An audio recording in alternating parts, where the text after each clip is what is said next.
This video is brought to you by Miniature Market. Thousands of board games, discounted prices, miniaturemarket.com. Hello my friends, it's the Game Boy Geek here. It's a new year, and last couple weeks I've released 2 big videos for the end of the year. I did my best categories, like best dice game, party game, strategy game, all sort of things like that. And I also did my top 10 games of 2016. But there were plenty of games that I really liked, felt like they needed to have some recognition, but they would just miss. They were finalists on both or one of those 2 lists that I felt like you should know about if you haven't already heard about them, but I wanted to reiterate about these games. You'll probably learn about some new ones maybe, but let's take a look. I'll just go over some games that really should have been talked about, but didn't because of those lists. They just missed them. Here we go.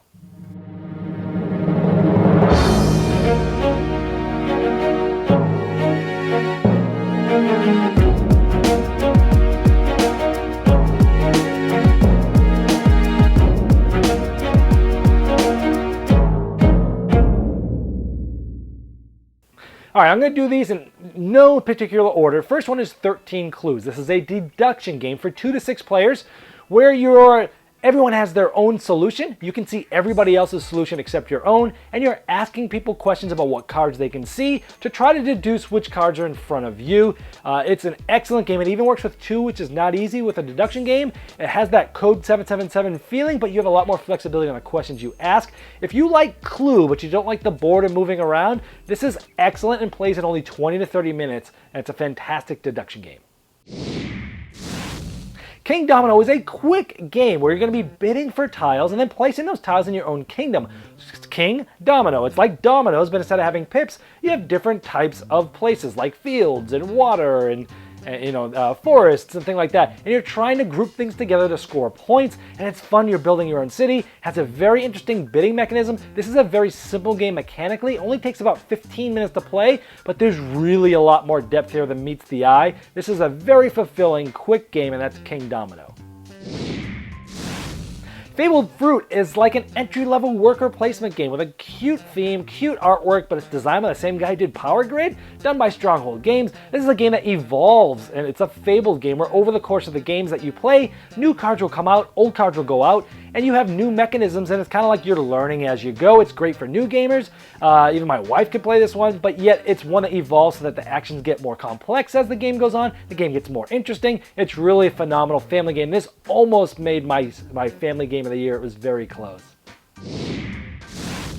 Animals on Board, another one from Stronghold, and another one that was in shortlist for the family game of the year for me. This is Animals on Board. This is sort of a I split, you choose type of game where you're trying to gather these different adorable animals of different values, and you're either splitting animals and taking some food, or you're grabbing a group of animals and paying food for each of them, putting them on your ark, with the twist being, hey, if you get one, well, it's the value that it is. If you're only left with 2 of each animal, well, Noah steals them all and you get nothing for them. But if you have more than 2, you have a herd and they're 5 points regardless of the numbers. You're trying to watch what people are taking. It's a very simple game mechanically, but one that's very fun. My family has loved this game, and it's one that you should know about if you haven't yet. That's Animals on Board.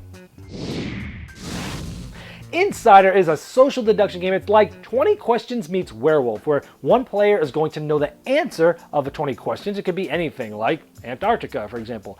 People are asking questions. Everyone, freeform, as fast as I can. You have 5 minutes to figure it out. If you don't get it right, everybody loses. But if you get it right, you're trying to figure out who knew the answer, who led us there, who seemed to know the most. And it's this social aspect where you're trying to figure out who it is. It's an amazing game. Very low bar of entry. You can play this with anybody at any party, but gamers love it too. Almost won my party game of the year, but Happy Salmon is just too special. But this game is awesome. This almost made my top 10 too. I just missed it. That's Insider. This next one's called Ultimate Showdown from R&R Games. It was on my short list for Party Game of the Year. This takes apples to apples and mixes it with wits and wagers. You have these cards. Each round there's going to be a challenge like, who is the most likely to sell their child to a monster? And there's all these different things. And then there's different people that you have to choose from. And it's like apples to apples where you're choosing a card. And there's different characters, fictional and non-fictional. And then you're putting them up in these sporting brackets. And everyone is bidding and talking about, well, who is more likely to do that? Is it going to be Austin Powers or Bugs Bunny? And it just comes up with these crazy, like, things, and you're trying to sway the crowd, then everybody votes, and this tournament bracket ends till somebody is the king of that round. And you do that multiple times with different challenges, different cards, and there's this one final Ultimate Showdown. It's a blast. If you like apples at all, if you like wits and wagers at all, puts those two together, it is a great game. It has lots of fun, memorable conversations and laughter, and that's Ultimate Showdown. America is another party game that was on the short list to win Party Game of the Year for me. Also on my Family Game of the Year list. I just missed both of those, but it's a very good game. Essentially, it's a trivia game where you don't have to know the right answer. Essentially, you're talking about years, location, and just relative numbers, and you're trying to find out, get points by being right or close to being right. And in this game, you don't have to know the answer, but if you think that other people know what they're talking about or they look confident, you can piggyback on them and get lots of points. Or if you think nobody's going to get it right or be close, you can get points that way. So it's not your standard style trivia game. It's one I think that's going to give Wits and Wagers a run for its money. In the family side, gamers like it too, and it's easy to pull out. And it has a lot of trivia about America. Obviously, if you live in America, this game is great. If you don't, you probably won't get any of the questions. But anyway, it was one I really liked and almost made my Party Game of the Year, and that's America. Dead Last is a social collusion game where everyone is trying to secretly figure out who they're going to eliminate this round. And the majority of the players vote, and the majority gets eliminated. Unless that player felt like it was coming for them and they ambushed them, and then they get to remove somebody that was trying to remove them. And you're weeding it down to the end till they can get some gold. But if there's just two people at the end, it's a prisoner's dilemma where one might take, we might share. I might say we're going to shield, but then steal them. Backstabbing. It's a lot of fun. You're trying to get the most gold. It's a social sort of deduction collusion game where you're trying to collude with others. It's a very unique experience. It was on sort of my Party Game of the Year list, and one that shouldn't be forgotten, and that's Dead Last from Smirk and Dagger. When I Dream is another party game that was left off this list, but is excellent, where you wear a dream mask and other people are trying to give you one-word clues, kind of like password, kind of like code names, and they're trying to give you clues about what's there, and then you have to guess. You don't know whether you got it right or wrong, but the next one's flipped. Some of the people are trying to help you, some of the people aren't, and some people are flip-flopping to try to get points, and at the end you're trying to remember which one you think you got right. The memory's not a big part of the game, but at the end it's such a unique experience, and it's fun because it's got that social deduction aspect, it's got that password aspect, it plays up to I think 12 people, but even plays well with as little as 4, I believe. So it's not that readily available in North America, but I hear next year there's going to be a bigger print run with a newer publisher bringing it to North America. This is called When I Dream. Beyond Baker Street almost made my co-op of the year. If it wasn't for Mechs and Minions being this 800-pound gorilla, this would have won it. And I still really thought hard about this because I love this game so much. It's similar to Hanabi, where you can't see your own cards, but it's cooperative. But there's a lot more to it. There's different ways and it's thematic. You're trying to get to the end of an investigation and get the person, the place, and the opportunity.